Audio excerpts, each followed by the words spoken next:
भोक्ष्यामि नियमसारम् केवली श्रुत केवली भणितम्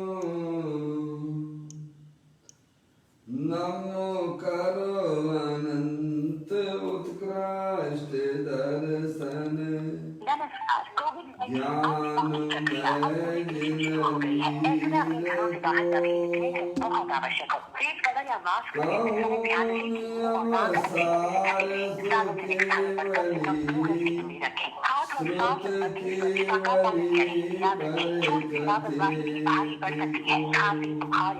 में कठिनाई होने पर तुरंत राज्य हेल्पलाइन नंबर 104 या राष्ट्रीय हेल्पलाइन नंबर 1075 पर संपर्क करें। भारत सरकार द्वारा जनहित जारी। आप जिस व्यक्ति को कॉल कर रही है वह उत्तर नहीं दे रही है, कृपया कुछ समय पश्चात प्रयास करें। आज से 2000 वर्ष पहले इस महान पवित्र ग्रंथ की रचना आचार्य श्री कुंद देव द्वारा इसी पवित्र भूमि पर की गई और इसके टीकाकार पदम प्रमलधारी देव मुनिराज हैं। ग्रंथ का नाम नियम सार है। नियम से करने योग्य कार्य अपनी आत्मा में सम्यक दर्शन, सम्यक ज्ञान, सम्यक चारित्र रूपी नमस्कार। कोविड-19 प्रक्रिया अब पूरे देश में शुरू हो गई है। ऐसे में अपने घरों से बाहर तभी निकलें बहुत आवश्यक हो। फेस कवर या मास्क पहनते समय ध्यान रहे कि मुंह और नाक अच्छी तरह से ढके रहें। कानों से लेकर कम से कम 2 गज की दूरी रखें। हाथ में सांस संबंधी का पालन करें। याद रखें, छोटी सी लापरवाही और अनंत सुख का कारण भी है। अनादि काल से हमारे आपके आत्मा में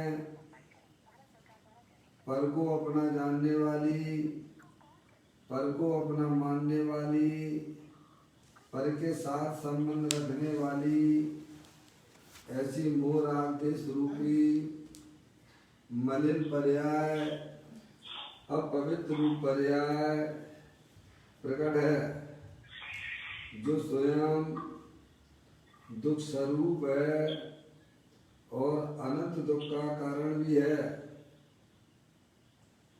ऐसी मोह राग देश रूपी मलिन पर्याय का अपनी आत्मा में से उस पर्याय का अभाव करना और सम्यक दर्शन ज्ञान चारित्र रूपी निर्मल पर्याय, पवित्र पर्याय, मोक्ष मार्ग रूपी पर्याय प्रकट करना। ऐसे कार्य की प्राप्ति जिनवाणी माता के माध्यम से अपने आत्मा के स्वरूप को पहचानना। अपनी जो आत्म वस्तु है वह परद्रव, प्रभाव और पर्याय से भी भिन्न अखंड ज्ञान ज्योति स्वरूप है। ऐसे गायक प्रभु परमात्मा का माँ जनवाणी माता के द्वारा परिचय करके तत्पश्चात शरीर रागादि ये सब कर्मकृत वस्तुएं हैं। इनका हमारे आत्मा के साथ में किसी प्रकार का कोई संबंध नहीं है।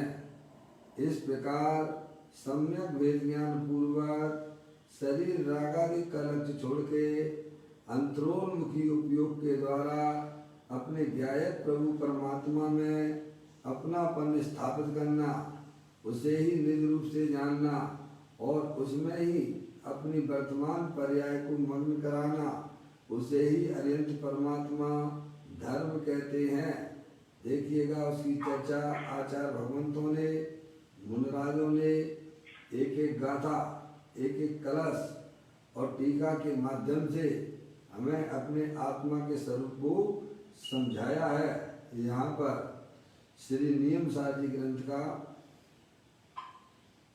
चौथा अधिकार चल रहा है, जिसमें मुनिराजों के 13 प्रकार के चारित्र की चर्चा हमने आपने सबने पढ़ी।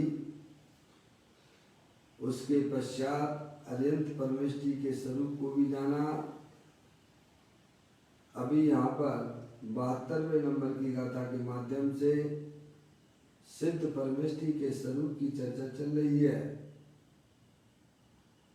उसका प्रारंभिक पाठ करते हुए उसको अपन समझने का प्रयत्न करते हैं।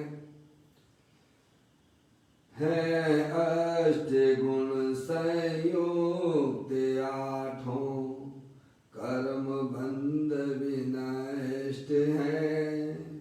लोकाग्र में जो है प्रतिष्ठित परम सात्वस्त सिद्ध है। यहाँ पर आचार्य कुंद देव सिद्ध परमेष्टि के स्वरूप को बताते हुए कहते हैं कि वे सिद्ध परमेष्टि कैसे हैं कि उन्होंने उनके आत्मा के साथ में 8 कर्मों का संयोग अनादि से था। जो 8 कर्म हमारे संसार का कारण हुआ करते थे, उन 8 कर्मों का उन्होंने अपनी आत्मा में से उनका नाश किया है और 8 कर्मों के अभाव में उनकी पर्याय में 8 गुण प्रकट हुए हैं। अष्ट गुण संयुक्त 8 कर्म बंध विनिष्ट हैं। सिद्ध परमेष्टि भगवान ने जो संसार के कारण 8 कर्म थे उनका नाश किया और उनके अभाव में उनकी पर्याय में 8 गुण प्रकट हुए हैं। छायक सम्यक्त, अनंत ज्ञान, अनंत दर्शन, अनंत वीर, सूक्ष्म, अवगानत, अगुलगुत और अव्यवहार, ऐसे 8 प्रकार की पर्याय उनकी आत्मा में प्रकट हुई हैं। 8 कर्मों की अपेक्षा से ये बात है। फिर कहते हैं कि लोकाग्र में जो है प्रतिष्ठित, क्या कहाँ प्रतिष्ठित है सिद्ध परमेष्टि? लोक के अग्रभाग में वह स्थित हैं। और वे कैसे हैं सिद्ध भगवान? कि परम शाश्वत सिद्ध हैं, यानी अब उनकी पर्याय शाश्वत रूप से विद्यमान रहेगी। तो मैं अब उस पर्याय का कभी भी उनकी आत्मा में से उसका अभाव नहीं होगा। यह तो मूल में आचार्य कुंद देव ने सिद्ध परमेष्टि के स्वरूप को बताया। इसी गाथा के ऊपर पदम प्रमलधारी देव मुनिराज ने यहाँ पर जो टीका की है उसको वहाँ पर उन्होंने 5 प्रकार से सिद्ध परमेष्टि भगवंतों को बताया। उनकी विशेषता बताई सिद्ध परमेष्टि की कि वे सिद्ध परमात्मा कैसे हैं कि उनकी जो पर्याय है निर्विशेष रूप से अंतर्मुखाकार है, या उसमें ध्यान दे के विकल्प रहित, समझे, निश्चय परम ध्यान के बल से उन्होंने अपनी जो आत्मा की जो पर्याय है वह कैसी है, संपूर्ण रूप से अंतर्मुखाकार है। यानी उनकी पर्याय में अब किंचित भी बहिर्मुखता नहीं है। एक बात तो उन्होंने यह बताई पदम प्रमलधारी देव मुनिराज ने, 5 बातें आई है ना टीका करते समय उन्होंने बताया। फिर दूसरी बात यह कही कि वे सिद्ध परमात्मा कैसे हैं, छायक संकित आदि 8 गुणों की पुष्टि से तुष्ट हैं। कैसे हैं वे सिद्ध परमात्मा? तो कहते हैं कि छायक सम्यक्त आदि 8 गुणों की पुष्टि से तुष्ट हैं। तीसरा नंबर बताया कि वे कैसे हैं सिद्ध परमात्मा कि उनकी पर्याय में परम तत्व परमात्म दशा प्रकट हुई है। चौथी बात क्या बताई उन्होंने कि वे सिद्ध परमात्मा कैसे हैं? तो कहते हैं कि लोक के अग्रभाग में स्थित हैं, क्योंकि गति हेतुत्व का अभाव होने से धर्मास्तिकाय का अभाव होने से वे सिद्ध परमात्मा आगे गमन नहीं करते हैं, आकाश में यानी लोकाकाश में गमन नहीं करते हैं। पांचवी बात उन्होंने क्या बताई कि वे सिद्ध परमात्मा कैसे हैं कि उनकी आत्मा की पर्याय में जो परमात्म दशा प्रकट हुई है, अब वह परमात्म दशा कभी भी अभाव को प्राप्त नहीं करेगी, वे शाश्वत हैं। इस प्रकार से 5 विशेषताएं सिद्ध परमेष्टि के बारे में हैं। यहाँ पर परम प्रबंधायक देव मुनिराज बताते हैं। विशुद्धे ये फोन देखो, ये समझ में आया भैया? अब देखिएगा यहाँ पर पूज्य गुरुदेव श्री ने इस गाथा और टीका के माध्यम से जो हमें यहाँ समझाया है उसको अपन समझ लेते हैं। मौसी का भी फोन आ रहा है, देखिएगा। चलिए अब अपन आप निकाल लीजिए 252 नंबर के पृष्ठ हैं, समझेंगे आप। प्रवचन रतन चिंतामणि से स्वाध्याय अपन यहाँ कर रहे हैं गाथा और टीका के माध्यम से। देखिएगा यहाँ पर 252 नंबर का पृष्ठ आप निकाल लीजिएगा। उसमें पहले ये प्रश्न किया गया था एक शिष्य ने कि जो है सम्यक्त जो है ना वह देव गति का कारण है, ऐसी बात उन्होंने कही थी। तो पूज्य गुरुदेव श्री ने यह बात कहते हुए कहा कि नहीं, सम्यक्त जो है ना वो देव गति का कारण नहीं है। राग जो है शुभ राग है वह देव गति का कारण हुआ करता है। सम्यक्त तो वास्तव में मोक्ष का कारण होता है। ये बात अपनी यहाँ पर कल अपन ने इसकी चर्चा की थी। अब आगे यहाँ फिर एक भाई का प्रश्न है, वह देखिएगा, मैं पढ़ रहा हूँ आपके सामने। क्या ऐसा नहीं कहा है कि संगति कोई तीर्थंकर प्रकृति बनती है? क्या प्रश्न है? शास्त्र में ऐसा नहीं कहा है क्या कि संगति कोई तीर्थंकर प्रकृति बनती है? तो उत्तर गुरुदेव श्री कहते हैं तीर्थंकर नाम कर्म बनता है, वह स्वभाव का अपराध है। समझ में आया भैया? तीर्थंकर प्रकृति संगति को तीर्थंकर प्रकृति नहीं बनती है क्या? फिर अब उसने एक जवाब दिया, बदलने की बात आई ना। देखिए सम्यक्त एक अलग चीज है। सम्यक दर्शन वीतराग रूप परिणति है, समझ में आया? और वीतराग परिणति के साथ में जब तक उस आत्मा की पर्याय में पूर्ण वीतराग दशा प्रकट नहीं हो जाती है तो उसके साथ में राग का परिणाम रहता है। समझ में आ गई बात भैया? साधक अवस्था है, साधक जीव है, वह अपनी आत्मा की साधना कर रहा है, आराधना कर रहा है, अभी उसकी पर्याय में राग विद्यमान है। कल मैंने आपको बताया था पर्याय एक है साधक की, पर्याय साधक जीव की पर्याय तो एक है, और उस पर्याय के 2 रूप चल रहे हैं वहाँ पर। एक वीतराग रूप परिणति चल रही है और साथ में उसमें राग भी चल रहा है, जिसे आगम में मिश्र कहा गया है। क्या कहा है? मिश्र धारा। समझ गए आप? जैसे उदाहरण आपको दिया था कि जैसे बाल होता है ना, ये बाल के 2 मुख हो जाते किसी किसी के, आपने देखे होंगे, बाल के 2 मुख होते हैं किसी किसी के। तो वो जो 2 मुख होते हैं बाल के, आप उसको देखेंगे कि वो जो 2 मुख हैं वो कोई जड़ से नहीं है, जड़ से तो एक ही बाल गया हुआ है। समझ में आया? और ऊपर ही ऊपर जो है कैसा हुआ है, बाल जो है अलग हुआ है, तो वो एक्स्ट्रा है। वो किसका फोन कट गया? इसमें वो दिखाई नहीं दे रहा कौन है। समझ में आया भैया? तो जो एक देखिए बाल जो है, एक पूरा जो बाल गया है बाल एक है, लेकिन जड़ तक कौन सा गया है? बाल एक गया पूरा है। ऊपर से नीचे तक देखेंगे तो आप एक बाल पूरा नीचे जड़ में गया है नहीं? जड़ से 2 बाल नहीं है, और फिर उस बाल जड़ में से बाल में से उसमें से एक बाल जो है एक अलग हुआ है। तो ऐसे बाल तो एक है जड़ में से, लेकिन और जो ऊपर जो है वह जो बाल जो है वह दो मुखी वाला दिख रहा है, तो वो बाल जो है वो एक अलग है और जड़ में गया हुआ बाल अलग है। समझ में आया?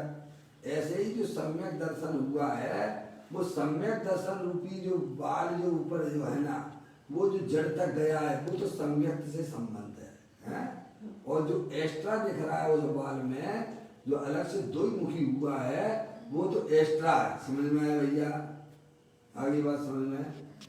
तो जो सम्यक दर्शन का जो बाल जो गया है, वह पूरी जड़ से पकड़े हुए है। समझ में आप?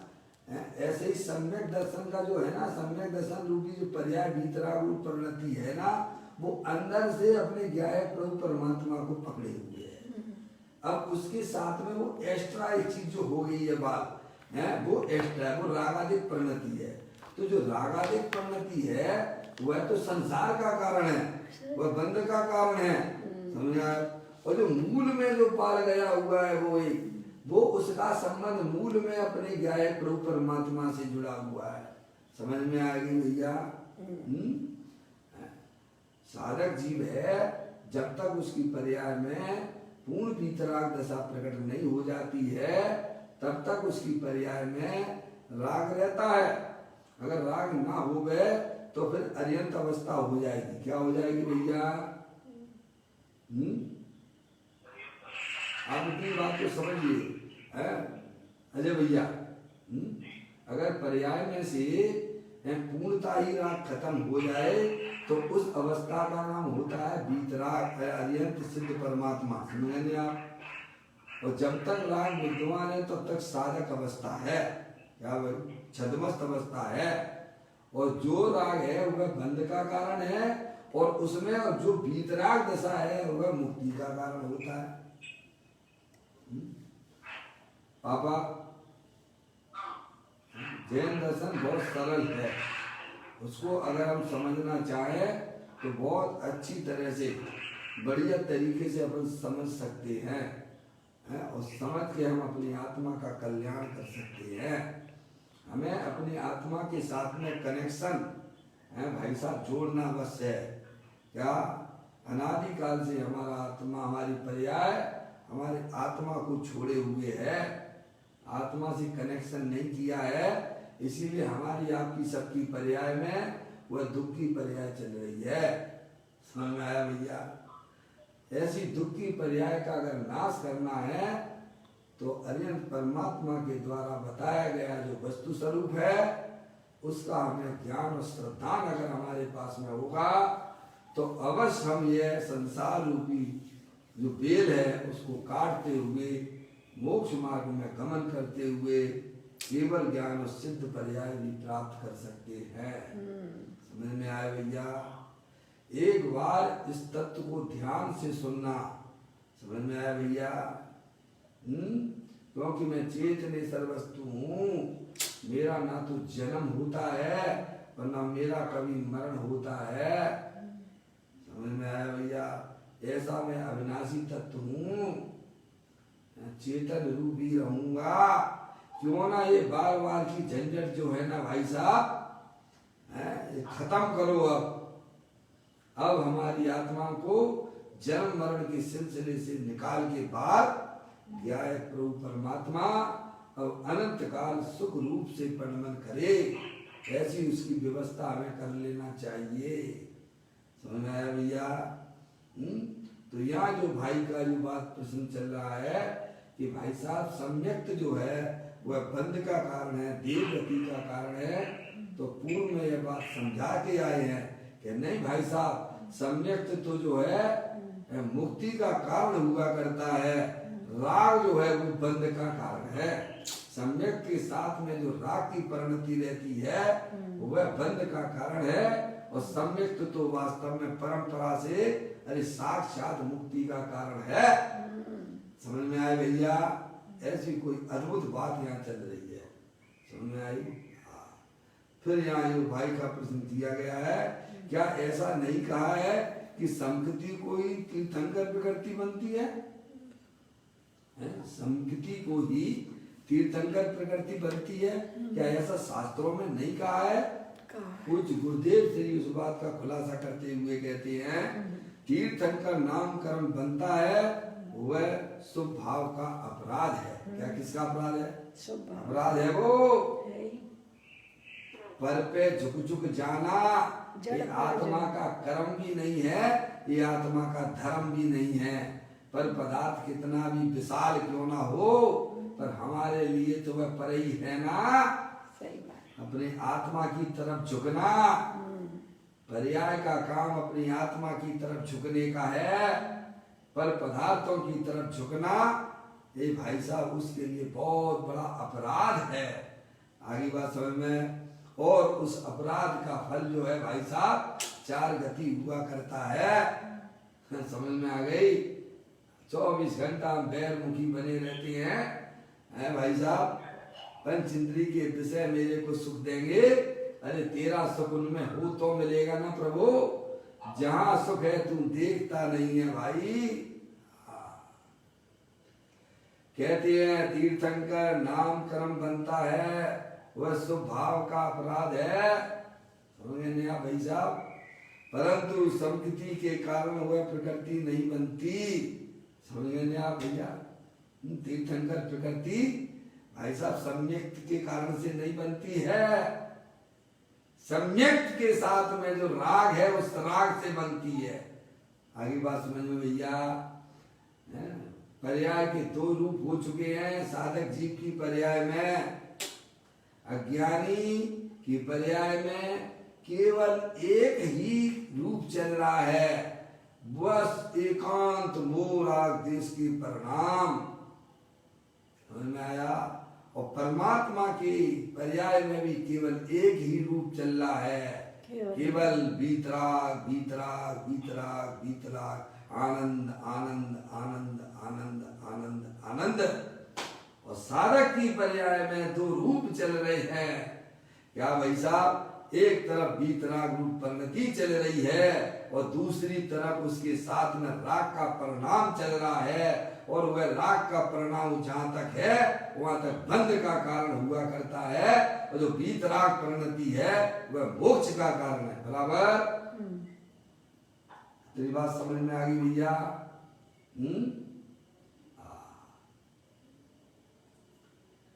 कहते हैं तीर्थंकर नाम कर्म बनता है स्वीकार है वह शुभ भाव का अपराध है। जो सम्यक के साथ में जो राग का परिणाम है वह उसका बंध का कारण वो अपराध है। बोलो अपराध लगता है शुभ राग? भाई साहब अच्छा अशुभ राग को तो दुनिया गंदा कहती है। जैन दर्शन कहता है कि वह शुभ राग भी पुण्य का परिणाम भी वह अपराध है। वह हमारे आत्मा के घातक रूप परिणाम है। समझ में आया भैया? वह बैर मुक्ता है। ज्ञानियों को बैर मुक्ता बिल्कुल अच्छी लगती नहीं है। समझ में आया भैया? वह स्वभाव का अपराध है परंतु संकृति के कारण वह प्रकृति नहीं बनती।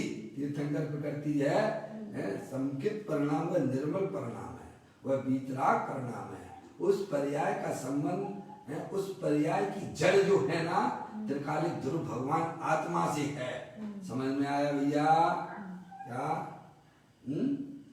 जैसे किसी को करंट लग जाता है ना तो कहाँ अंदर तक पहुंच जाता है। कहाँ पहुंच जाता है?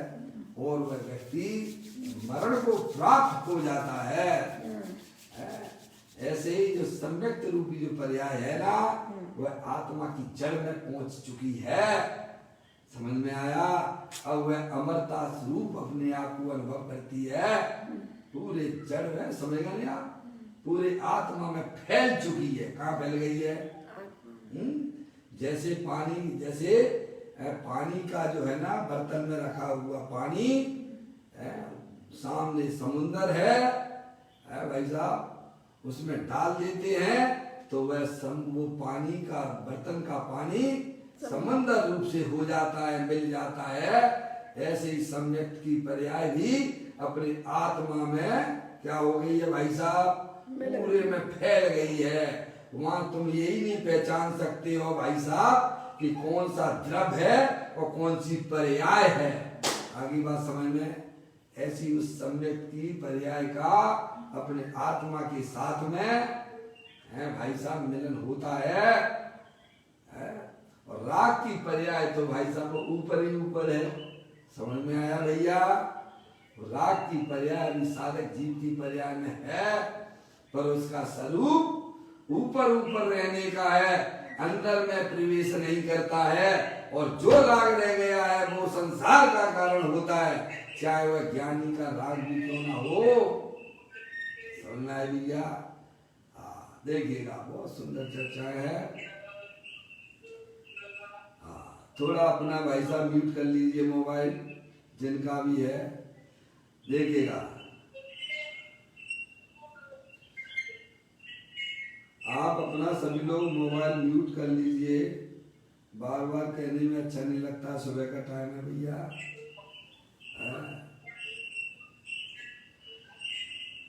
हाँ, कहते हैं संस्कृति के कारण वह प्रकृति नहीं बनती है। तीर्थंकर प्रकृति बनती है ना, वो राग के कारण से बनती है। समझ में आया। जो ग्रंथों में तीर्थंकर नामकरण बनता है समय दृष्टि को, वह सम्यक के कारण से नहीं बनती है। वह सम्यक के साथ में जो राग है, शुभ राग है, उसके कारण से बनती है। ये आगम में कहा गया है। उसका भाव ऐसा समझना चाहिए।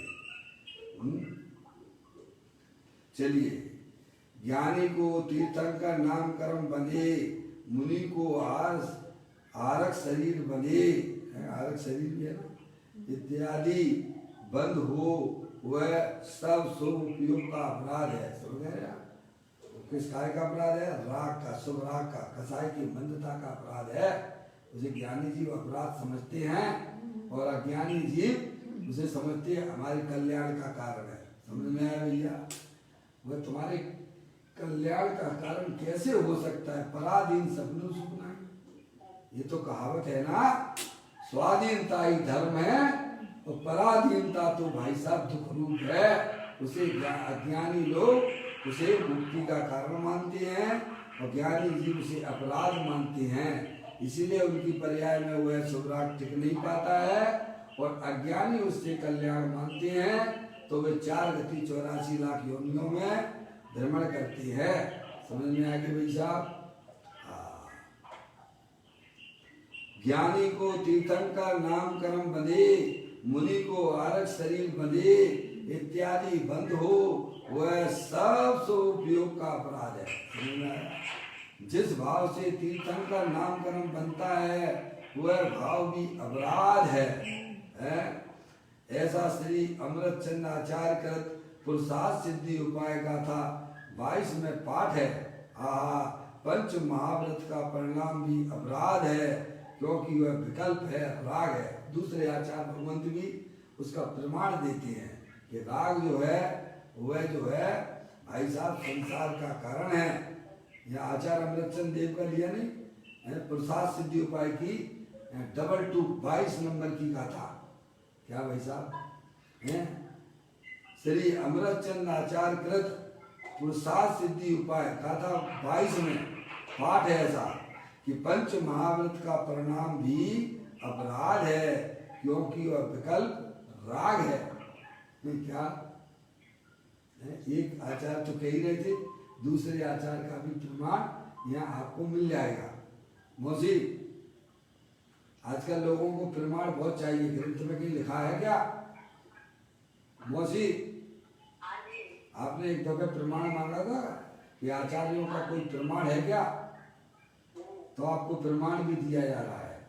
आप आचार्य अमृतचंद देव का पुरुषार्थ सिद्धि उपाय नाम का ग्रंथ को खोलना और उसमें 22वें नंबर की गाथा को देख लेना। आप सारे प्रमाण ग्रंथों के अंदर भरे पड़े हुए हैं। हमें फुर्सत कहाँ है? महिलाओं को फुर्सत नहीं है बढ़िया बढ़िया पकवान बनाने से, और भाइयों को फुर्सत नहीं है रुपए पैसे कमाने से। समझ में आया? जिन्हें अपना आत्म कल्याण करना हो, उन्हें तो पूर्ण विश्वास हुआ करता है अपने पंच परिवेष्टियों पर। समझ में आया भैया? विश्वास ही नहीं है, वह अपनी जीवन की गाड़ी भाई साहब तत्व के निर्णय पूर्वक ही चलाते हैं, आनंद में रहते हैं वे। इतना अटूट विश्वास हुआ करता है ज्ञानियों को। भव्य जीव जो होते हैं कभी भी अनंत परमेष्टि की बातों का कभी भी स्वप्न में भी है भाई साहब ऐसी संशय उत्पन्न नहीं करते हैं, क्योंकि अभी तक जब तक हमारे पंच परमेष्टि का निर्णय नहीं है भाई साहब तब तक हम यूं ही पंडिताई करते रहेंगे। समझ में आया भैया? प्रमाणों में ही अपनी जिंदगी निकालते रहेंगे। अरे एक बार अनंत परमात्मा का निर्णय कर लो है, फिर उसके बाद कोई संशय शंका आदि रहती ही नहीं है। समझ में आया भैया?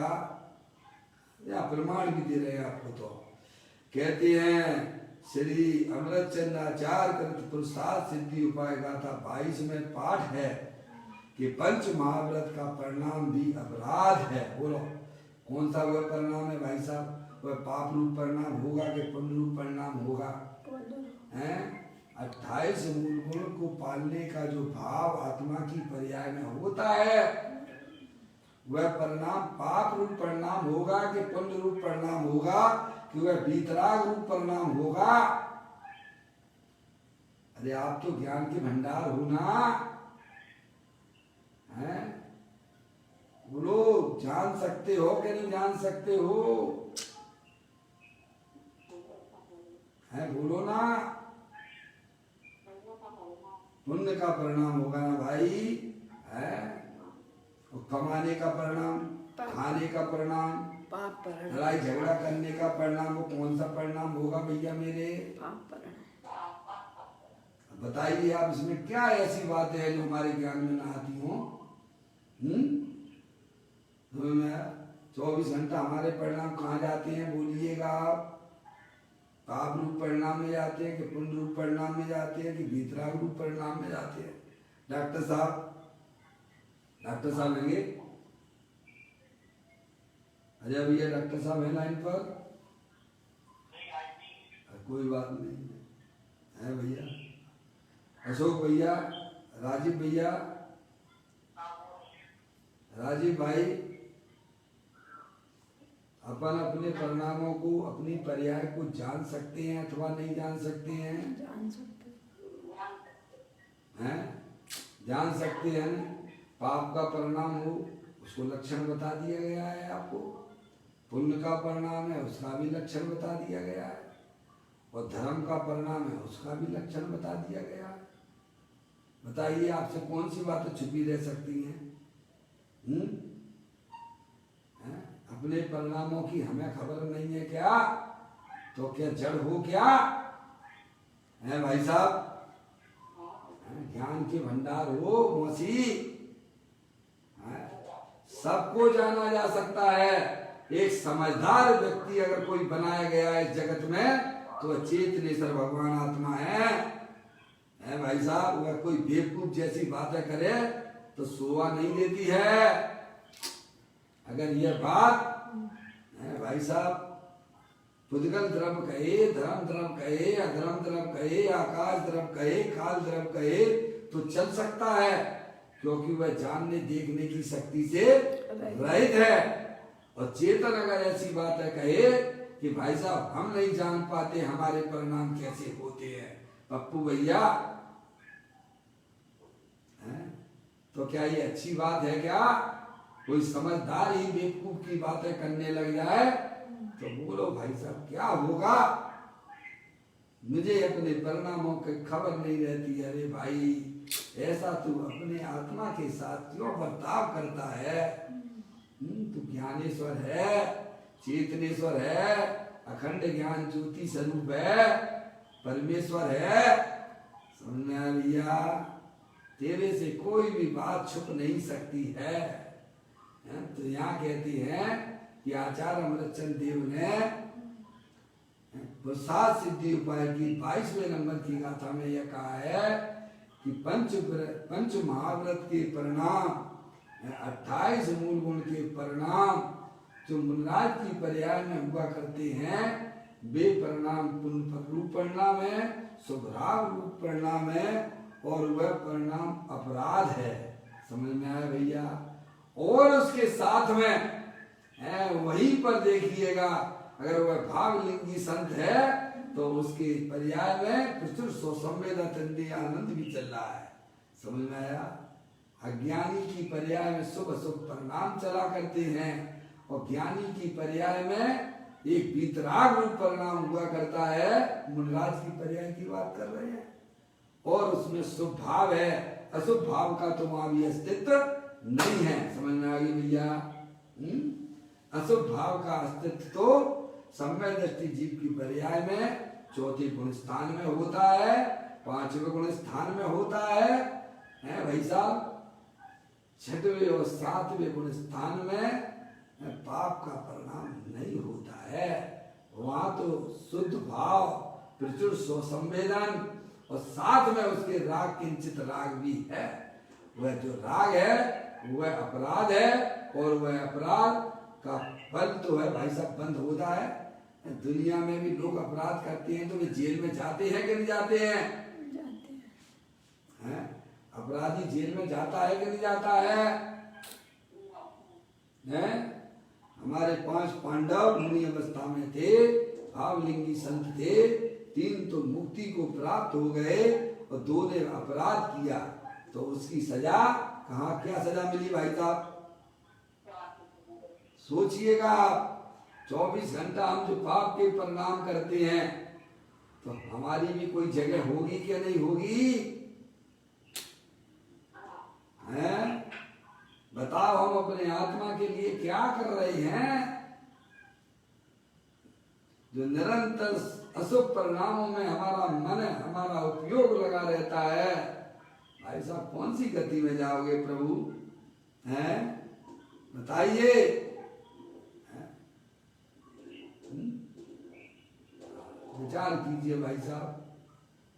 तो कहते हैं पंच महाव्रत का परिणाम भी अपराध है, क्योंकि वह विकल्प है, राग है। समझे नहीं आप? अब यहाँ एक भाई का फिर पुनः प्रश्न आया, तीर्थंकर होना भी अपराध है? वे तो बहुत से जीवों का कल्याण करते हैं ना। आप कैसी बातें करते हो भाई साहब? हैं? तीर्थंकर प्रकृति जो बंधती है वह अपराध का फल है। तो भाई साहब आप कैसी बातें करते, मेरी कुछ समझ में नहीं आता है। तीर्थंकर कितने जीवों का कल्याण करते हैं, कितना बढ़िया काम करते हैं भाई साहब। समझ में? अरे आचार्य परमेष्टि भी होते हैं ना, उनके साथ बहुत विशाल संग रहता है, पर उन्हें भी अगर अपना कल्याण करना होता है ना, तो वे भी आचार्य पद को छोड़ के एक सामान्य साधु हो जाते हैं। समझ में आती है कि नहीं आती है बात? आचार्य भगवंत कितना संग उनके साथ में मुनियों का रहता है। जब भाई साहब समाधि को प्राप्त करना होता है, तो आचार्य परमेष्टि पद को भी छोड़ के भाई साहब, आचार्य परमेष्टि छोड़ा यानी क्या? अब सब मुनियों की जिम्मेदारी भाई साहब, तुम जानो, तुम्हारा काम जानो भाई साहब। हम तो चले अपने आत्मा के पास। कहाँ चले भाई साहब? और हम कौन कौन सी पदवी लेके घूम रहे हैं सड़कों पर? बिन पदवी के कारण लालायित होते हैं। वे पद हमारे लिए पाप के कारण है कि पुण्य के कारण है? समझ में आया भाई साहब? जितनी जल्दी हो सके निरुपाधि रूप से हो जाओ। बाहर में भी बाहर की कोई उपाधि ना लेना। मौसी आपको तो अनुभव हो रहे होंगे ना। आप जितनी जल्दी हो, ये रखी तुम्हारी धर्मशाला, तुम जानो तुम्हारा काम जाने। हम तो चले अपने चेतनी सर घर। क्या ज्ञान को तका तुम्हारी अरमोना, प्रगटो रूप अनंत सोना, इस पर्याय को अंत सत्य कर मानिए, चले बनारसी दास फिर नहीं आवना। क्या समझ में आया भैया? ज्ञान को तक ये तुम्हारी धर्मशाला तुम संभालो। अब तो हम अपने अपने आत्मा के घर जा रहे हैं भैया। ऐसी व्यवस्था बना के चलना पड़ेगी। एक द्रव दूसरे द्रव का यहाँ कुछ भी नहीं करता है। ये हमारा राग का परिणाम हमारे लिए संसार का कारण हो जाएगा, चाहे भले ही वह सो राग भी क्यों ना हो। अंदर में पकड़ तो अपने एकमात्र क्या है, प्रभु परमात्मा की होना चाहिए। समझने आप, क्योंकि वह राग का परिणाम आत्मा के लिए आत्मघाती परिणाम है। तो कहते हैं तीर्थंकर होना भी अपराध है। वे तो बहुत से जीवों का कल्याण करते हैं ना। पूज्य गुरुदेव श्री उसका समाधान करते हुए कहते हैं, भाई दूसरों का कल्याण कौन करता था? समझ में आया भैया? अगर तुम्हारी ऐसी बुद्धि है कि मैं दूसरे का कार्य कर सकता हूँ, दूसरे का कल्याण कर सकता हूँ, तो तुम्हारी पर्याय में सम्यक दर्शन ही नहीं होगा।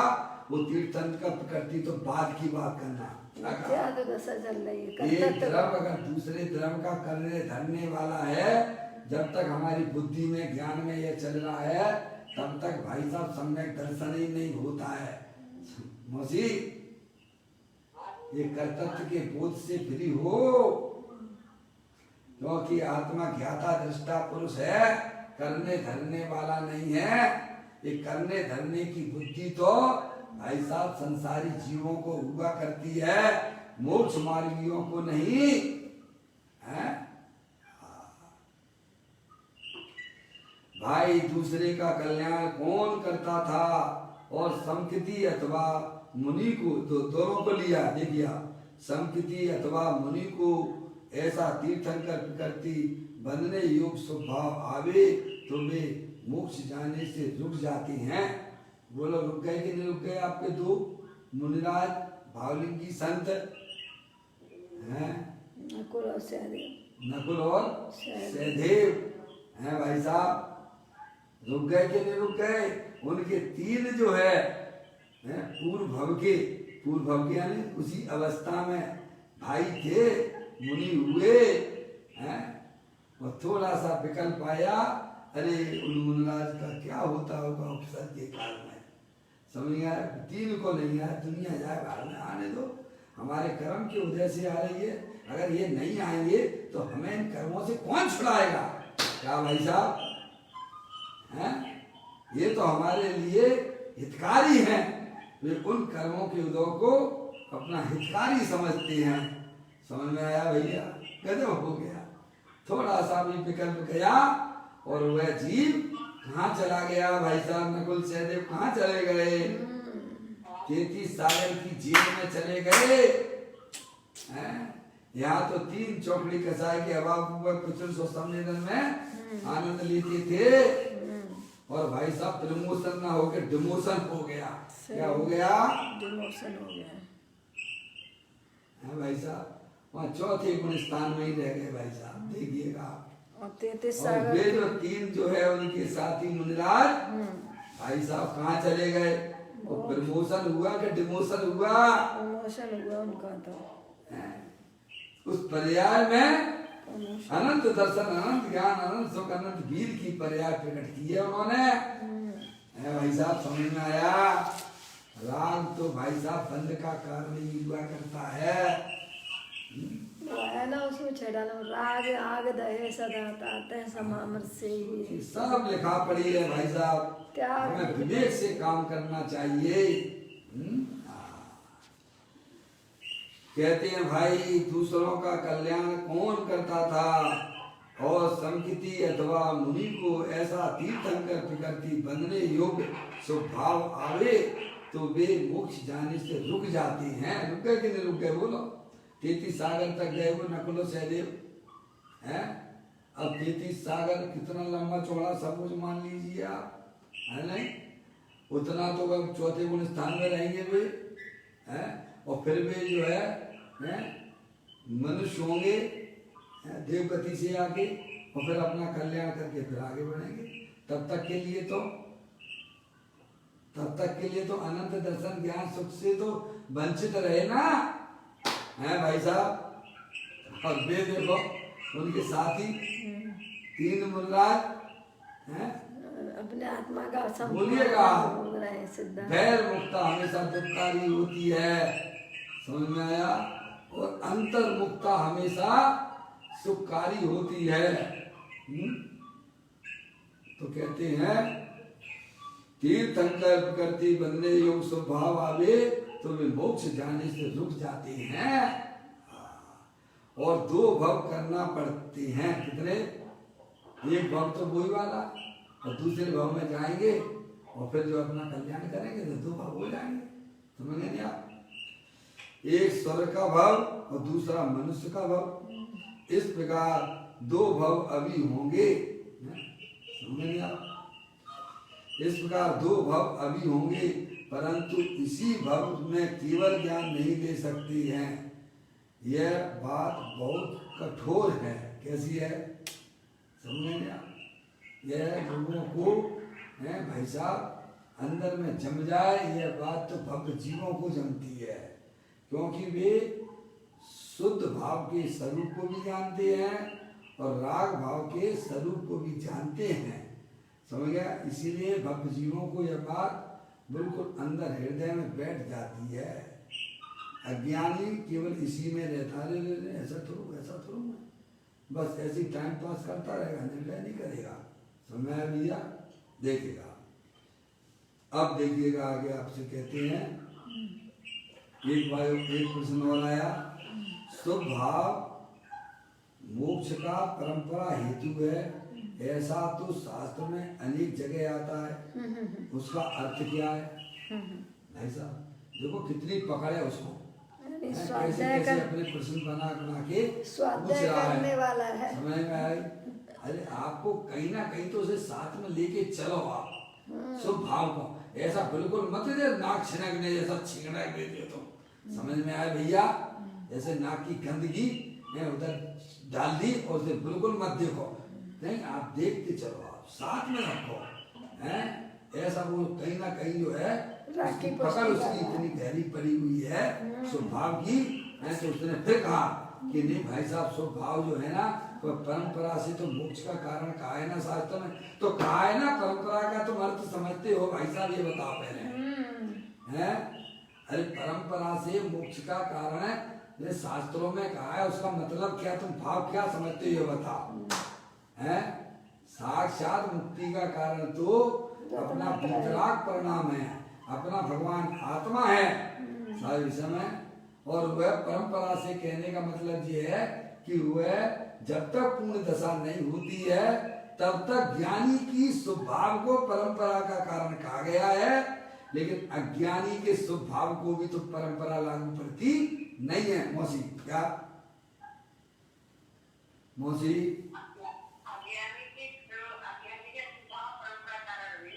जी हाँ हाँ समझ में आया भैया? वह तो है क्या बोला?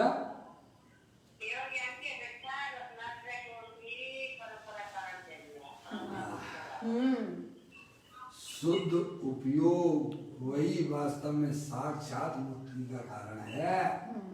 और अपना आत्मा स्वभाव से ही शुद्ध स्वरूप है और शुद्ध उपयोग होता है अपने गायक प्रभु परमात्मा के अवलंबन से। इसीलिए उसे मुक्ति का कारण कहते हैं, साक्षात मुक्ति का कारण कहते हैं। समय अज्ञानी के स्वभाव को परंपरा से कारण शास्त्र में नहीं कहा है। ज्ञानी जीव है, अभी उसकी पर्याय में पूर्ण वितराग दशा प्रकट नहीं हुई है, लेकिन अभी किंचित शुभराग है। उस शुभराग को परंपरा से मोक्ष का कारण का तो समझो ना भाई साहब। क्या भाई साहब? आगम में सब लिखा पड़ी है, पर हम कहीं का ईंट कहीं का रोड़ा लगा लें तो नहीं साहब। वो तो जो है स्वभाव तो परंपरा से मोक्ष का कारण। तो पहले बताओ कि स्वभाव यानी क्या और किन के स्वभाव को कहा गया है? वो कुछ अब वो तो आप सर्च करिए ना। जब इतनी बातें आप निकाल के बात करते हो तो ये भी तो बताना पड़ेगा ना। परंपरा से शुभराग को मोक्ष का कारण कहा है, तो किन के शुभराग को परंपरा मोक्ष का कारण की तो बताना पड़ेगा ना। ज्ञान है हैं? समझ में आए? अभी तो हमने पढ़ा नहीं है, या तो उसके प्रश्न का जवाब प्रश्न उसने किया है, पूज्य गुरुदेव श्री उसका उत्तर देंगे। कहते हैं यहाँ प्रश्न किया गया, शुभ भाव मोक्ष का परंपरा हेतु है, ऐसे तो शास्त्र में अनेक जगह आता है, उसका अर्थ क्या है ये मुझे समझा, भाव मुझे समझा। अब कुछ गुरुदेव श्री उसको समझाते हैं। उसका आशय यह है कि शुभ भाव का अभाव करेगा तब मुक्ति प्राप्त करेगा, ये गुरुदेव श्री ने कहा। जैसे आप जो इस हॉल में आएंगे, इस हॉल में आने के लिए भाई साहब नीचे जो सीढ़ियाँ दी गई हैं भाई साहब, तो वे आपको संयोगी हैं कब तक? जब तक ऊपर नहीं आएगा, जब तक। और वहीं खड़े रहोगे तो क्या हॉल में आ जाओगे क्या? नहीं, तो अबे उपयोगी भी नहीं होंगी हैं? तो उनको छोड़ के ही तो आओगे ना। हैं? ऐसे ही परिणति में जो सुभराग है भाई साहब, वहीं खड़े रहोगे तो क्या तुम्हें मुक्ति मिल जाएगी क्या? नहीं, उसको छोड़ना पड़ेगा। हैं?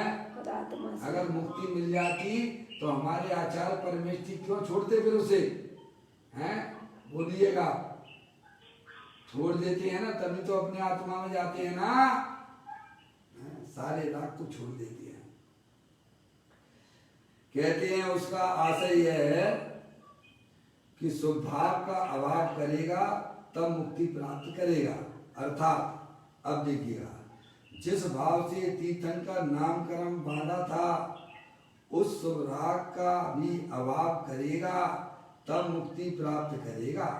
ऐसी बात है बाबू, यह तो वस्तु का स्वरूप भी ऐसा है, लोगों को सच्चा वस्तु स्वरूप सुनने नहीं मिलता और वाद विवाद करते हैं। क्या कहा? बस वाद विवाद में लगे रहते हैं, टाइम पास कर लिया, हमने बहुत बड़ा धर्म कर लिया। क्या कर लिया है? क्या बस उसी में लगे रहते। आज हमारी चर्चा बहुत अच्छी हो गई है, क्या तुम्हें मीटिंग भाई बहुत बढ़िया, आज हमारी मीटिंग हुई, 2 घंटे मीटिंग चली, उसमें क्या निर्णय लिया ये बताओ पहले। नहीं, वो 2 घंटे बढ़िया मीटिंग हुई है। अरे भाई साहब, उसका सार तो बताना पड़ेगा ना। ऐसे वाद विवाद किया तो ये बताओ तुमने निर्णय क्या लिया?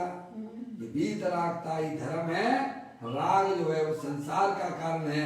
ऐसे अगर तुम्हारी चर्चा में आता है तो आपकी चर्चा सही कहलाती है, नहीं तो वो तो वाद विवाद ऐसी लड़ाई झगड़े वाली बात है उसमें। समझ में आ गई भैया? कहते हैं लोगों को सच्चा वस्तु स्वरूप सुनने को नहीं मिलता, वाद विवाद करते हैं, इसीलिए कहीं वस्तु स्वरूप बदल जाएगा क्या? समझ आप कितना भी वाद विवाद करो, वस्तु स्वरूप तो जो है वो ही रहेगा, उसमें कोई परिवर्तन होने का प्रश्न ही नहीं है। समझ में आया भैया? वह तो जो है वही है और रहेगा। जगत को बहुत कठिन लगता है, ठीक है, उसने जो मान रखा हो उसमें से छूटना बहुत कठिन पड़ता है। जीव को जो पक्ष होता है ना, जैसे किसी को अपनी संप्रदाय का पक्ष होता है, क्या होता है भाई साहब? जैसे पूज्य गुरुदेव श्री स्थानकवासी श्वेतांबर थे कि नहीं थे? हैं? स्थानकवासी श्वेतांबर थे ना। अब जिस जहाँ पैदा हुए हैं उसका पक्ष छूट जाना बहुत बड़ी बात होती है। वो दीन वीर गंभीर व्यक्ति जीव हुआ करता है भाई साहब। कुछ गुरुदेव के आगे भाई साहब कितने कितने प्रलोभन दिए गए कि भाई साहब आप जो है यहीं रहकर श्वेतांबर समाज में ही रहकर आप जो है मुंह पे पट्टी मत हटाओ और आप हमें समय सारी सुनाते रहिए। यहाँ तक बात आ गई थी, समझ में आए भैया? बीच में बहुत सारी बातें प्रलोभन दिए गए। जब देखा गुरुदेव श्री की दृढ़ता को, तब एक अंतिम बात यह भी आई कि प्रभु आप जो है मेरी संपदा, मेरी जो हमारा जो है संप्रदाय है उसे मत छोड़िएगा, या आप यहीं रह के जो है हमें समय सार सुनाइएगा।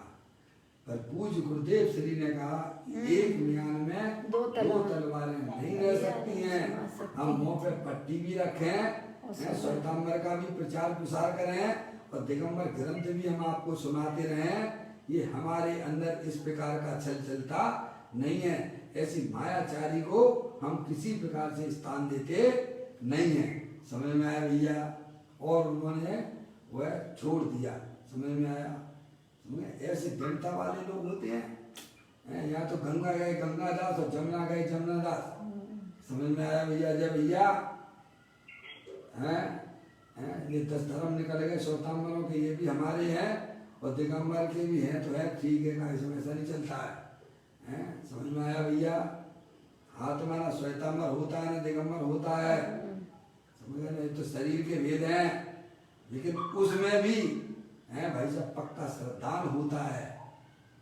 भाई साहब ये धर्म बिल्कुल सत्य है, जैसे गुरुदेव श्री ने आगे आगे आगे कहा। समझ में आया? एक म्यान में दो तलवारें नहीं रहेंगी। समझ में आया भैया? चेतन और संसार की महिमा चेतन और संसार की महिमा एक साथ नहीं रह सकती। राग जो है वो बंध का कारण है और बीत रागता है वह मोक्ष का कारण है। समझिए आप, एक श्वेतांबर समाज में पैदा होने वाला व्यक्ति दिगंबरों के पैर हिला दिए, तो क्या कहा? सही बात है। आप चले जाइए किसी भी मत में, हैं जाके उनकी जो है उनकी जहाँ जाके कैसे अपनी अपनी चलाओ, है भाई साहब कुछ सामान्य बात नहीं होती है। और दृढ़ता के साथ में ये लिखा पड़ी है यहाँ पर। समझ में आया? आपके हमारे सबके ग्रंथों को खोल के कुछ गुरुदेव श्री ने उसका अर्थ यहाँ निकाल के बताया। ऐसे ही उनके भक्त नहीं हो गए हैं इतने, सब मजबूती से खड़े हुए हैं, सब अपनी ज्ञान की पर्याय में निर्णय करके चलते हैं।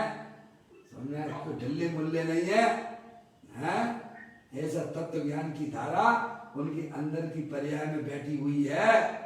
समझ, उसे कोई हिला नहीं सकता है। ऐसी नींव गुरुदेव श्री ने सभी भव्य जीवों के अंदर में डाल दी है। समझ में आया भैया? देखिएगा, कहते हैं उसे जो मान रखा हो उसमें से छूटना बहुत कठिन वो काम है। जिसने राग को धर्म माना है उसका मन जो है कैसे उस बात को स्वीकार करना उसे बहुत कठिन लगता है। क्या समझ? अपना जो पक्ष जो जिस चीज पे बैठा हुआ है उसको छोड़ देना भाई साहब, सम्यक वेद ज्ञान के द्वारा। ऐसा मत कहना कि हमारा धर्म सही है। एक बार हमने अपने पिताजी से जब ये बात कही थी कि जैन दर्शन बहुत अच्छा है, तो उन्होंने कहा इसमें कौन सी बड़ी बात है? सभी लोग अजय भैया, अच्छा अजय भाई, हमने अपने पिताजी से जब ये बात कही थी जैन धर्म बहुत अच्छा है, आज से 30-32 साल पहले की बात है, तो उन्होंने कहा इसमें कौन सी बड़ी बात है भाई साहब? ये तो सभी धर्म वाले कहते हैं कि हमारा धर्म अच्छा है, तुमने भी कौन सी नई बात की है? हमने विचार किया बात तो ठीक कहती है, ये तो सारे लोग कहते, सब धर्म वाले कहते हैं हमारा धर्म अच्छा है। नहीं, जो अच्छा है वो हमारा है। क्या है भाई साहब? हमारा है सो अच्छा नहीं है, ऐसा जो जगत में अच्छा है वो हमारा है। अब ये कहिए, समझ में आया भैया? सबका पक्ष छोड़ दीजिए, वस्तु स्वरूप का याद कीजिए, वस्तु स्वरूप का विचार कीजिए। क्या भाई साहब? जो जगत में अच्छी चीज है वो हमारी है। समझ में आया भैया?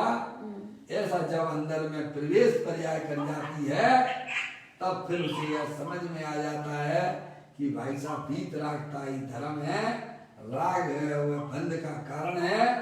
समझ में आया भैया? ये तीनों के काम है भाई साहब। तो कहते हैं उसने जो मान रखा हो उसमें से छूटना बहुत कठिन काम है, जिसे निरंतर राग का पक्ष पड़ा हुआ है। समझ में आया भैया? देखिएगा, यहाँ कहते हैं 3 लोग के शिखर से, थोड़ा यहाँ डिस्टरबेंस हो रहा है, आप लोग मात्र सुनने में उपयोग लगाइए या अपना मोबाइल म्यूट कर लीजिए। जो भी है आधा 1 घंटे अपन बैठते स्वाध्याय में, उसमें कोई डिस्टरबेंस नहीं होना चाहिए भाई। वैसे ही समय पे अपन खत्म कर देते हैं। यहाँ कहते हैं 3 लोक के शिखर के आगे गति हेतु का अभाव होने से यह व्यवहार कारण होता है। समझे ना आप? क्योंकि गति हेतु चाहे धर्मास्तिका है, द्रव का अभाव होने के कारण से वह जीव लोक के शिखर पर ही रहता है। ये व्यवहार का कथन है। समझ में आया? समझ गए आप? ये कथन जो है कैसा है? व्यवहार का कथन है। परमार्थ से तो है उस पर उसकी ऐसी ही योग्यता है उस द्रव की। समझ में आया भैया? ये आगे गमन नहीं होता है।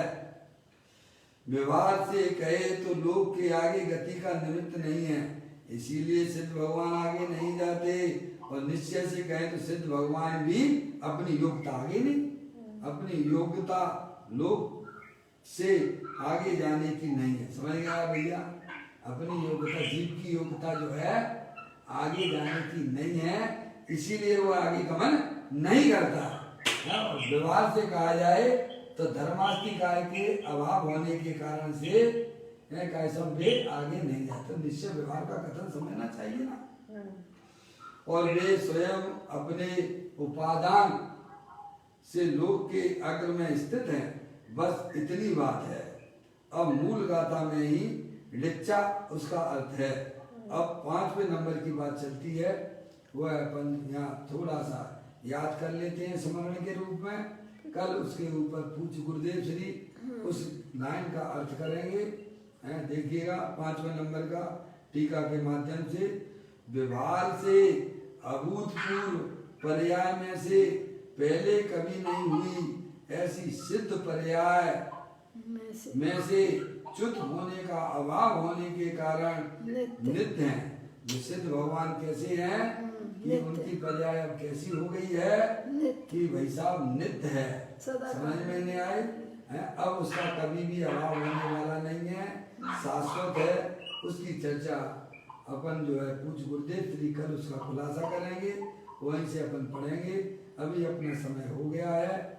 निज निधि निजो में बताई, यह अनंत अनंत उपकार है, उसके लिए जिन वाणी माँ को वंदना सतवार है, वंदना सतवार है। 9 बार नमोकार मंत्र।